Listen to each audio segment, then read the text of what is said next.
Hello yes, Aditya फिर से आपका स्वागत करता हूँ Aditya YouTube channel the subscribe channel institute पर। मैं कॉर्पोरेट टेन न्यूज़ द्वारा मोर ब्रांच से। ये साथ हम इस वीडियो में चर्चा करेंगे टाइल्स के बारे में। जो हम टाइल्स प्रोवाइड करते हैं, एक तो कितने टाइल्स आते हैं, जो मोटार यूज करते हैं, डेड ओएस कटिंग और फ्लोरिंग में कितने थिकनेस का मोटार यूज करते हैं, उसकी क्वांटिटी कैसे निकालते हैं।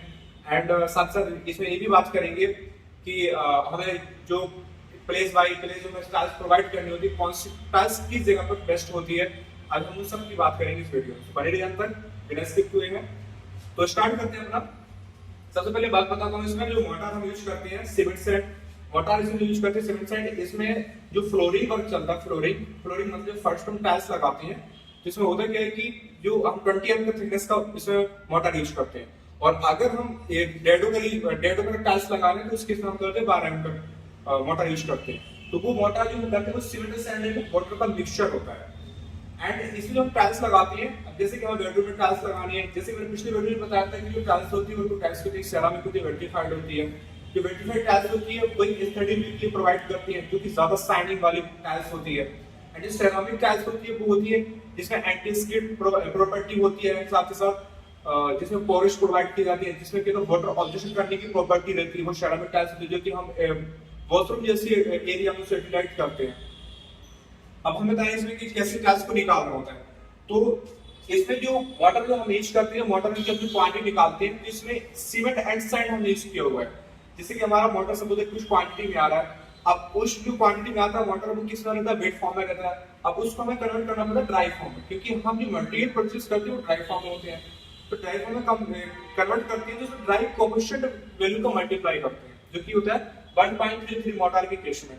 अब 1.33 आता कैसे है, जैसे सीमेंट में क्या होता है, ड्राई कंप्रेसिबिलिटी इंडेक्स वैल्यू उसकी होती है, उसकी 0% होती है, और जो सैंड की होती है वो 33% होती है, जो कि परसेंट होती है। तो इसमें 1.33 वैल्यू इसका प्रोवाइड होता है। इसके बाद इसमें क्या है, ड्राई वॉल्यूम, वेट वॉल्यूम। जैसे भी ड्राई वॉल्यूम है तो जिसमें उसको ड्राई वॉल्यूम में कन्वर्ट किया मैंने इसको, जो कि 33% एंड 0% था सीमेंट एंड सैंड का। तो 1.3 इस तरीके से कैलकुलेशन है। तो ड्राई वॉल्यूम है, वेट वॉल्यूम 100/100 प्लस 33/100, क्योंकि 100 का डिवाइड करना पड़ेगा, percent is equal to 100। And then इसमें क्या, dry volume wet volume 1 plus, जो कि 100/100 के कैंसिल होने को 1 प्लस 0.33 वैल्यू आ रही है, जो कि होती है 1.33। ये मैंने क्या ड्राई कोएफिशिएंट वैल्यू मैंने इसे कैलकुलेट किया, जो कि मुझे वेट फॉर्म, जो मेरे वेट फॉर्म में मोटर है उसको ड्राई फॉर्म में कन्वर्ट करने के लिए मैं इस कोएफिशिएंट का ना मल्टीप्लाई करता हूं। इस कोएफिशिएंट की कोई यूनिट नहीं होती है। नेक्स्ट में चलते हैं अपन। इसमें क्या है, size of tiles of 4 tiles flooring and 4 dado walls. अब इसमें साइज होती है टाइल्स की, वो कुछ डिफरेंट टाइप्स की साइज होती है, जैसे कि 300 450 की, 300 600 एमएम की, 600 600 एमएम की होती है। फ्लोरिंग के केस में जो नाइस यूज होती है। एंड डेडो के केस में हम यूज करते हैं 300/300 की, मतलब 1 फीट बाय 1 फीट की होती है जो, और 300/450 की। एंड एज पर रिक्वायरमेंट, जो अगर जिस साइज के हमें जैसे रिक्वायरमेंट के हिसाब से लग रहा है तो हम उस साइज की भी मंगा सकते हैं।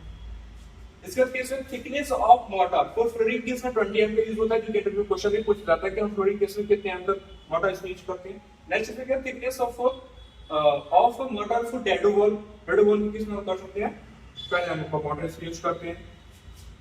अब इसमें एक एग्जांपल लिया है, जैसे कि मुझे क्वांटिटी टाइल्स में निकालने क्वांटिटी, तो उसमें मैंने एग्जांपल लिया कि मेरा 6x4 का रूम है, जिसे length 6 metre, mortar wet flooring कर रहा हूं 20 एम का यूज कर रहा हूं, और इसकी विड्थ वर्क की 4 मीटर की है। इसके बाद क्या गया, इसमें मुझे टाइल्स भी निकालनी है, मोर्टार भी निकालना है, मोर्टार सीमेंट सैंड की क्वांटिटी भी निकालनी है। अब हम दो कैलकुलेशन करते हैं इसमें। Width volume of mortar width for flooring.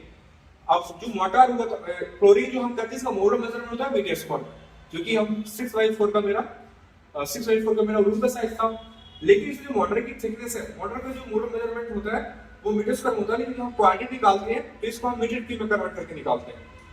तो इसमें जो 6/4 का जो मेरा एरिया था उससे मल्टीप्लाई में मोटर की थिकनेस का करता हूं, जो कि 20 एम का मोटर में यूज कर रहा हूं फ्लोरिंग के केस में, तो मेरा 0.48 एमक्यू 0.48 एमक्यू। अब ये किस फॉर्म में मेरा, वेट फॉर्म में।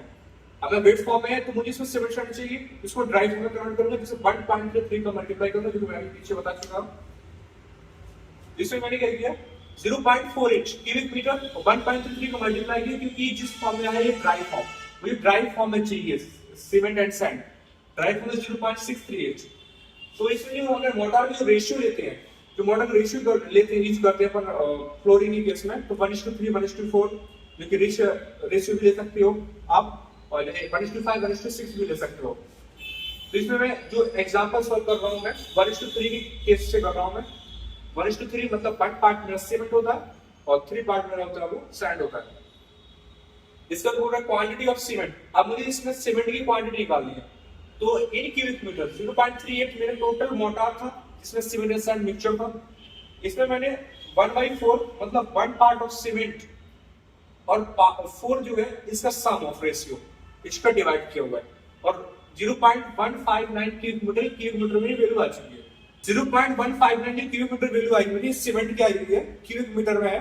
सीमेंट जो हम परचेज करते हैं वो होती है बैग में, जो कि इससे मुझे डेंसिटी जो कि इसमें डेंसिटी को मल्टीप्लाई करके मुझे इसको बैग में कन्वर्ट करना पड़ेगा। तो ये जो सीमेंट की जो डेंसिटी होती है वो 1440 केजी पर एमक्यू, मतलब एक एमक्यू में इतने केजी सीमेंट लगता है। तो इसमें मैं क्या करूंगा, डेंसिटी को मल्टीप्लाई करूंगा तो वो मेरा केजी फॉर्म में आ जाएगा, केजी यूनिट में आ जाएगा, और केजी यूनिट में आने के बाद मैं एक बैग में जो 50 केजी होता है सीमेंट का 50 डिवाइड करूंगा तो नंबर ऑफ बैग प्रोवाइड हो जाएंगे। ये कैलकुलेशन करने के बाद 5 बैग्स मेरे आ रहे हैं इसमें। इसके ऊपर इसमें क्या है, स्टैटिक क्वांटिटी निकाल रहा हूं। क्यूबिक मीटर में मेरे मोटार था, मल्टीप्लाई किया 3/4 3 part of sand and 4 inch sum of ratio cubic metre में आ गया। लेकिन अब सैंड भी निकालते हैं तो उसको क्यूब फीट में निकालते हैं। तो हमने इसमें क्या किया, क्यूब फीट मतलब एक एमक्यू में होता है 35.319 क्यूब फीट, उसको मल्टीप्लाई किया तो 16.29 क्यूब फीट आ गया। एंड इस केजी फॉर्म में भी निकाला, केजी फॉर्म में केजी यूनिट में निकालने के लिए क्या करना पड़ेगा ना, इसका जो डेंसिटी होता है सैंड का उसका मल्टीप्लाई करना पड़ेगा, जो कि होता है 1450 केजी पर एमक्यू, इसलिए हिसाब का सैंड भी निकाल आएगा। अब हम चलते हैं टाइल्स की तरफ, टाइल्स हम कैसे निकालते हैं। जैसे नंबर्स ऑफ मुझे टाइल्स निकालनी है, तो जैसे मेरे पास टोटल एरिया है, टोटल एरिया में अगर एक टाइल्स के एरिया डिवाइड कर दूं तो मेरे नंबर्स ऑफ टाइल्स प्रोवाइड हो जाएंगे। इसमें देखो एरिया ऑफ फ्लोर कितना 24 square metre, size of one tile कितना 600 की है। इससे अगर मैं डिवाइड कर दूं तो मेरे नंबर्स ऑफ टाइल्स आ जाएंगे इसमें, क्योंकि 67 टाइल्स आ रहे हैं। इस तरीके से आप टाइल्स, सीमेंट एंड सैंड जो मोटार था हमारा, इसको इजी तरीके से निकाल सकते हो।